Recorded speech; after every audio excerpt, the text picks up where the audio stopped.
Kita dengar suara rakyat. Suara rakyat pada hari ini mahu supaya akta ini dimansuhkan.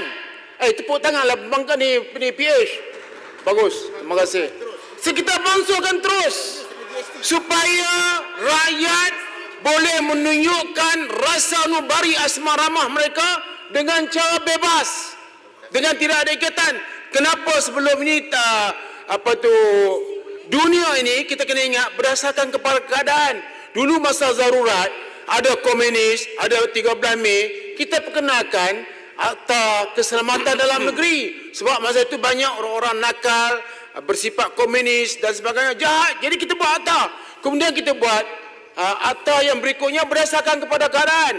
Masa zaman kami, pembangkang lebih kurang ada sikit perangai, maka kita buatlah akta itu. Sekarang dah semua dah jadi elok. Sekarang kita buat Malaysia baru, akta ni dimansuhkan terus. Finland, negara maju, pendapatan per kapita tinggi. Kalau kita nak banding dengan negara tersebut, kena banding juga yang Malaysia menuju ke arah tersebut. Mereka tidak ada akta. Tahniah, Rao, tahniah. Siapa cakap tahniah tu? Jadi, saya nak ucap terima kasih lah. Tapi yang paling penting, kami, puak-puak kami memohon supaya akta ini dimansuhkan terus. Kita benarkan. Kemudian contohnya macam cerita anak-anak kita 18 tahun, kita nak cadang mereka boleh mengundi. Tetapi bila nak buat demonstrasi, 21 tahun. Ni satu benda yang kita buat, orang akan tergelak kat kita. Pasaran kita akan jatuh lagi sekali. Tetapi kalau yang berhormat, mana dengar suara rakyat di bawah pindahan jawatankuasa, yang amat sebut oleh kerana permintaan rakyat untuk dimansuhkan, mansuhkan terus akta ini. Petaling Jaya akan sokong saya. Jelutong akan melompat-lompat seronok.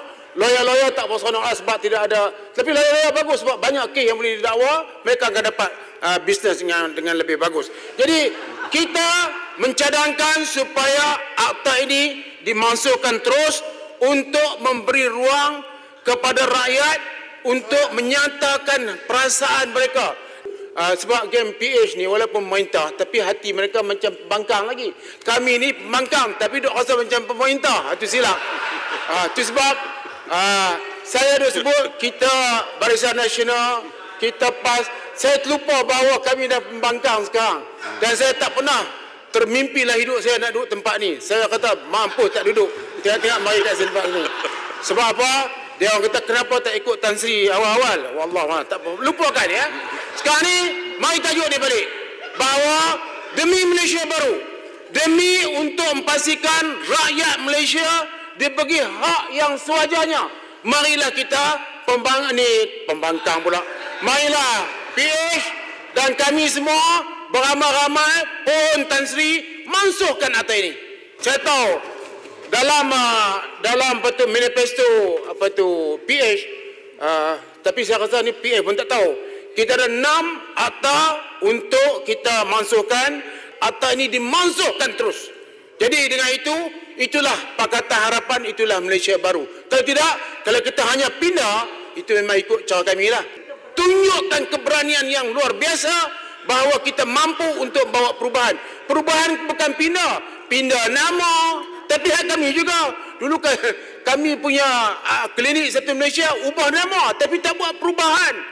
Mesti buat satu perubahan yang besar yang menampakkan bahawa kita nak bawa pembaruan. Malaysia baru ialah berani bawa perubahan kepada kebaikan. Kami akan sokong. Kalau untuk kebaikan kami akan sokong. Tidak ada masalah. Tetapi kalau mengundi parlimen kita akan menentanglah supaya akta ini dimansuhkan. Cuma nak tunggu pihak PH. Nak bohong tak bohong kepada rakyat. Sebab banyak ada pembohongan dibuat. Sekarang ni bukti kepada rakyat bahawa tuan-tuan tak bohong.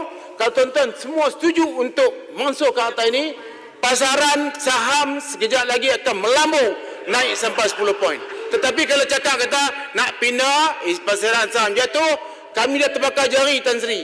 Orang yang berniaga kecil-kecil cari makan pasaran saham dah terbakar jari kerana pasaran jatuh disebabkan oleh kenyataan menteri yang flip-flop. Di Singapura, menteri yang cakap silap akan dihukum menyebabkan pasaran jatuh. Di sini, Menteri Kewangan telah membuat banyak kesilapan dan saya telah buat usul bahawa dah 100 bilion lebih market kita jatuh dan orang yang bertanggungjawab ialah menteri yang membuat kenyataan-kenyataan yang mengharu-birukan keadaan. Saya akan mencadangkan supaya menteri ini dipecat dan sebagainya. Jadi semua geng-geng PH jangan sokong. Menteri yang dipecat tuan-tuan boleh naik. Fikirlah sikit. Jangan kira orang. Sekarang kira diri sendiri untuk bagi sumbangan pada rakyat. Bila menteri ini jatuh, tuan-tuan naik. Orang menteri. Itu style UMNO, bukan Pakatan Harapan. Style Pakatan Harapan cowok komunis. Baling batu sembunyi tangan. Memang Tuan Diptua, mohon arau tarik balik perkataan komunis tu. Melampau dah. Okey. Dah lah lepas masa lari tajuk cerita yang bukan-bukan. Walaupun senior dalam dewan ni. Belajar dengan junior. Kalau erti belajar dengan junior. Dah jadi pembangkang, buat cara pembangkang. Sekarang ni bukan komunis, tetapi sosialis yang berperangai komunis. Okey.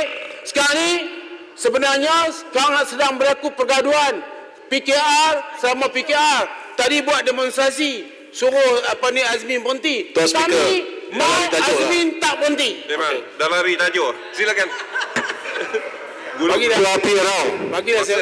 Bagi saya buat conclusion. Hormat saya menang pilihan raya dengan majoriti yang cukup besar. Sekarang menang ribu. Saya dah beri berapa besar? Dan lebih 10 minit. Okey. Sebagai conclusion Tan Sri, sebagai conclusionnya saya mencadangkan kepada pihak kerajaan supaya memansuhkan Atta ini. Dan kalau kami menang, pilihan raya datang, kita akan mansuhkan Atta ini. Terima kasih. Kau sajalah. Saya pun tak tahulah.